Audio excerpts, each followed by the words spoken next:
L'ego. Alors qui est-il? Il est aussi connu sous les noms de Monsieur Stupide, Madame Je sais tout.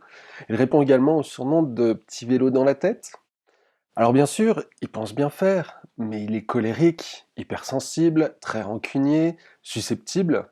Il a réponse à tout sur tout et pense savoir ce qui est le mieux pour vous. Il est vaniteux, il a besoin que l'attention soit toujours sur lui.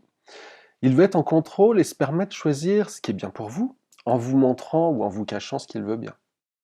Et en plus, il est manipulateur. Il va vous faire croire que tout ça, ça vient de vous.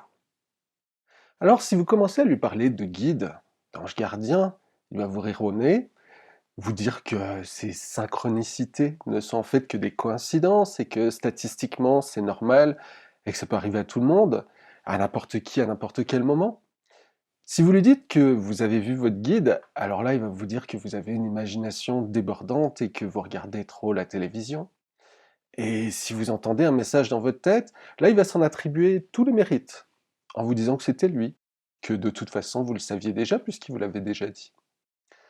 Il a toujours besoin d'attention et va sauter sur la première occasion pour prendre la parole au moindre moment de silence.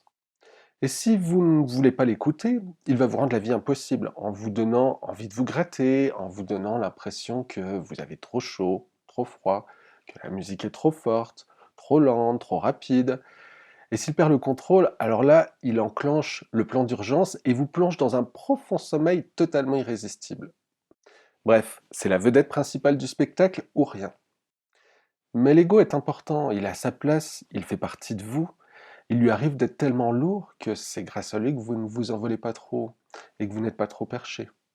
Faut pas chercher à le supprimer, mais simplement à lui redonner la place qui lui est due sans qu'il n'occupe tout l'espace.